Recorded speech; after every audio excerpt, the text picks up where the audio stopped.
Hi, I'm Mary Wilson. I teach online book clubs for kids, and in my weekly graphic novel class in 2025, I discussed 28 different graphic novels with students. And today, I'm going to share my top 10 favorites with you for 2025.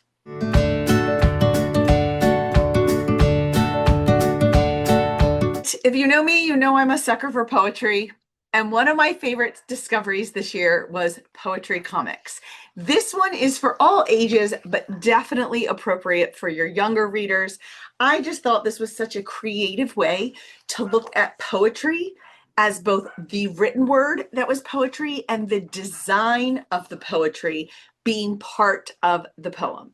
So this was a lot of fun. It was a little bit young for my middle schoolers, but I thought it was just a creative way to look at graphics and poetry coming together. Next up, we have the graphic adaptation of the first Magic Treehouse book, Dinosaurs Before Dark. And I just thought this was a really well done adaptation of this book series. The colors were really vivid. The story was easy enough to follow. Sometimes in adaptations, it's kind of hard and you think, oh, you really have to read the book. But I thought this one was really well done. I really enjoyed it. It was excellent, especially, I think I read this one only with my 8 to 10-year-olds. So it was fantastic. All right, another thing you're going to learn about me is I'm a sucker for nonfiction. And last year I found The Way of a Hive, the honeybee story. And this is a nonfiction look at the honeybee. And our main character, Honeybee, is hysterical.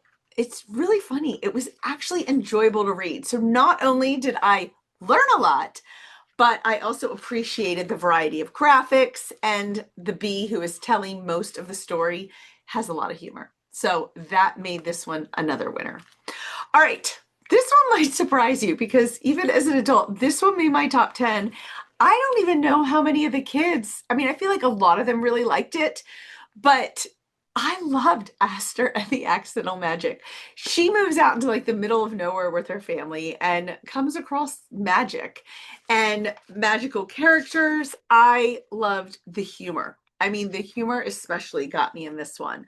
I loved the characters. I loved the graphics. I thought it was beautiful, very well done. I liked the colors. There was so much I liked about this one. And I read it when I discovered it, and then when I read it again with the students, I remember thinking to myself, oh my gosh, this book is so funny. So there's another one of my top 10. This is a biography of John Muir, who really helped create the national parks here in America by inspiring our presidents to protect those lands. And I just loved this one. The graphics are not my favorite in this one. They're comic book, kind of cartoon. It's not my favorite style, but the color palette was kind of fun. It changes with each of the stories. It was easy to read. And again, I'm a sucker for nonfiction. So this was another one. I thought it was a really fun way to learn about John Muir. All right, the Cartoonist Club. This was my first pick for the school year that began in September.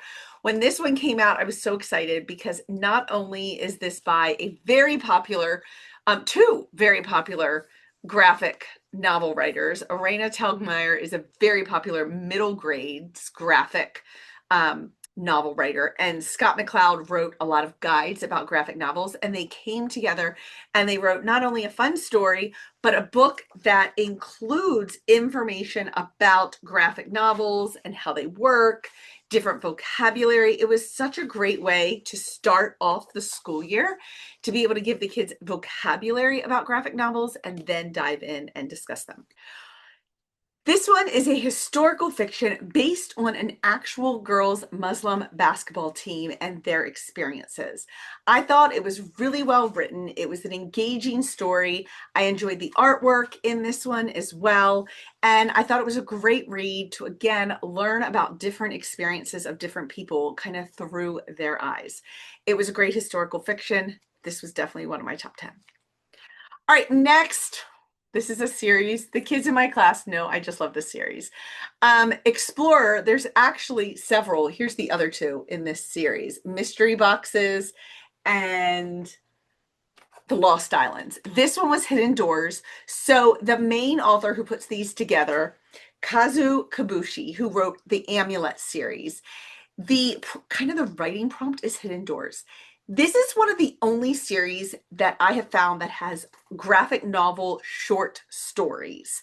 So in here are 7 short stories. All of them have something to do with a hidden door. So what I love about this one is you're always going to get one from Kazu Kabuchi. So most of the kids recognize his style right away.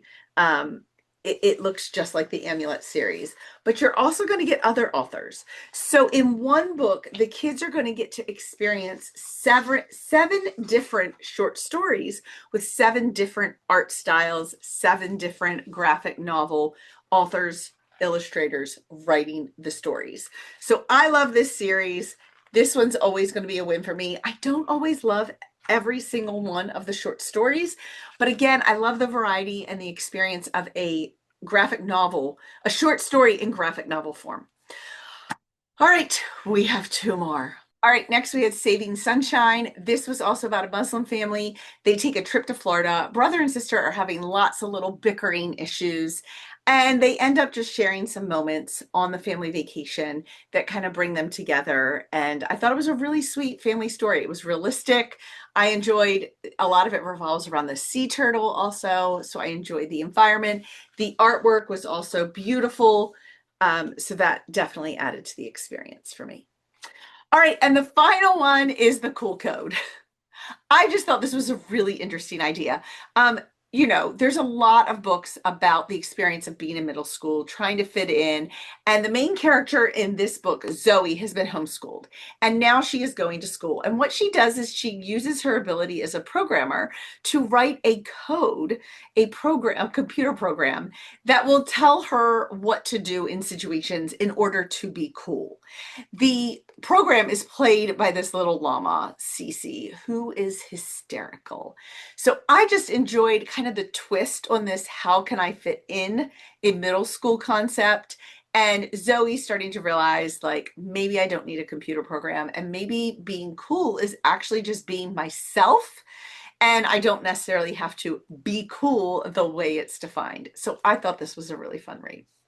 All right, so these are my top 10 graphic novels that I discussed with students in 2025. Of course, we discussed 28. So if you actually want a link to the graphic novels that I discussed in 2025, there will be links below that will take you to each of the 2 school years. It's kind of a combination because 2025 was the end of last school year and the beginning of this one, but you can just check out all of them while you're there.